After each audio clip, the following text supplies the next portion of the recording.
خاص طور سے بنی ہاشم تو ظاہر یہ طے ہو گیا کہ وہاں شرک کا کانسیپٹ اس حد تک نہیں تھا، بلکہ ابراہیم علیہ السلام کے دین کو وہ کنٹینیو کیے ہوئے تھے۔ تو اعلان نبوت سے قبل جو آپ کا نکاح ہوا اس وقت شریعت محمدی تھی، یہ بات واضح ہو گئی ہے، مگر یہ نکاح جس انداز سے پڑھایا گیا اور اس کے بعد پھر جناب ختیجہ کا، اس سے پہلے کوئی نکاح معلوم آتا ہے ہمارے ذہن میں آتا ہے؟ اور پھر اس نکاح کے نکاح خواہ کو یہ معیار اور مقام حاصل ہے کہ آپ نے تبریک کی، آپ نے کلمات پڑھے اور اس کے بعد نسل بھی کتنی پیاری آپ سے ان کی جی پیدا بسم ہوئی؟ اللہ الرحمن الرحیم۔ شریعت محمدی والی بات نہیں ہوئی، قاری صاحب نے جس طرح وضاحت کیا، ابھی چونکہ نبوت کا اعلان ہی نہیں تھا، جی جی تو اس لیے وہ جو نکاح پہ ہم کہیں کہ وہ شریعت محمدی کے مطابق تھا، یہ الفاظ ہم استعمال نہیں کرتے، چونکہ شریعت تو تب سے ہے جب اعلان نبوت ہوا۔ صحیح۔ باقی رہا نکاح کا معاملہ، وہ بھی کچھ وضاحت ہوئی کہ نکاح میں جو ضروریات ہے وہ ایجاب و قبول ہے، گواہوں کی موجودگی میں وہ ہوا، اور اس کی جو خوبصورتی ہے وہ بیان بھی کی کہ حضرت جناب سیدنا ابو طالب نے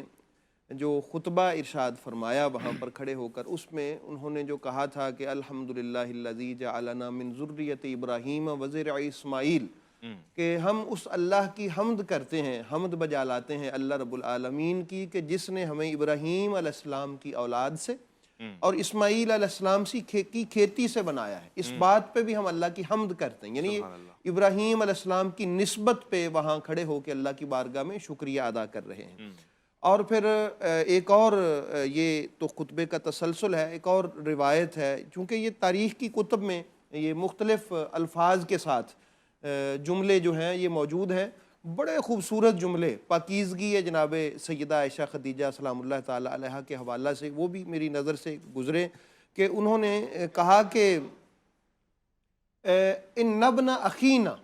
خاطبن، یعنی وہ جو خواستگاری کر رہا ہے، نکاح کے لیے کہہ رہا ہے ہمارے بھائی کا بیٹا، کس کے لیے؟ کریمتکم، یہ جو تمہارے قبیلے کی کریم بیٹی ہے نا اس کے لیے، اور کون سی کریم ہے؟ المعروفۃ بالسخاء والعفہ، اپنی کیا عفت میں، خوبصورت الفاظ ہیں واہ کہ جو سخاوت میں اور پاکیزگی میں اپنی مثال آپ ہے، بے جو شک۔ معروف ہے اس زمانے میں، وَهِيَ فَتَاتُكُمْ الْمَعْصُوفَةُ الْمَذْكُورَةُ، اور یہ جو پاک بی بی ہے یہ ایسے اس زمانے میں اس کی صفت یہ ہے، ان صفات سے متصف ہے، فضلها الشامخ، کہ جس کا فضیلت معاب ہونا معروف ہے اور عظیم فضیلت رکھتی ہیں یہ اپنے آپ میں۔ تو ان الفاظ کے ساتھ حضرت سیدنا ابو طالب علیہ السلام نے بڑی محبت کے ساتھ آپ کا خطبہ نکاح جو ہے ارشاد فرمایا، اور یقیناً جس طرح وزیر صاحب کہہ رہے تھے کہ یہ وہ دور تھا کہ پاکیزگی اور طہارت کو قائم رکھ سکنا اس دور میں شاید بڑا مشکل تھا۔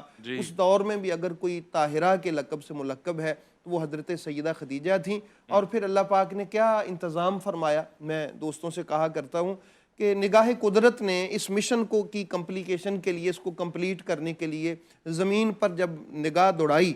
کہ میرے نبی پاک علیہ السلام کو میں نے ایک مشن دیا ہے، هو الذی ارسل رسولہ بالہدی ودین الحق لیظہرہ علی الدین کلہ ولو کریہ المشرکون کے الفاظ، مشرکین اگر اس کو ناپسند بھی کریں پھر بھی تکمیل تو ہوگی اس کی۔ اب کوئی بھی مشن ہے وہ کسی اکیلے شخص سے تکمیل تو نہیں ہوتا، نبی رحمت علیہ السلام کے اس مشن کی تکمیل کے لیے اللہ نے نگاہ انتخاب جب دیکھا تو اس نگاہ میں دو ہستیاں جن کو اول اللہ نے جو مصداق ٹھہری، وہ ایک حضرت ابو طالب اور ایک حضرت سیدہ خدیجہ ہے، جو دل و جان سے اپنے، اور بلکہ کسی نے کہا بھی تھا ایک مال کی اظہار کو دیکھ کے کہ اتنا مال خرچ کر دیا، آپ نے فرمایا تھا فمل مالو الا مثلا کل ازفار، یہ شخصیت جو ہے یہ بہت بڑی ہیں، یہ میرا مال و متاع تو ایسے ہے سارا بھی خرچ ہو جائے جس طرح ناخن کا ایک تراشا ہوتا ہے۔ کیا بات ہے جی، کیا بات ہے۔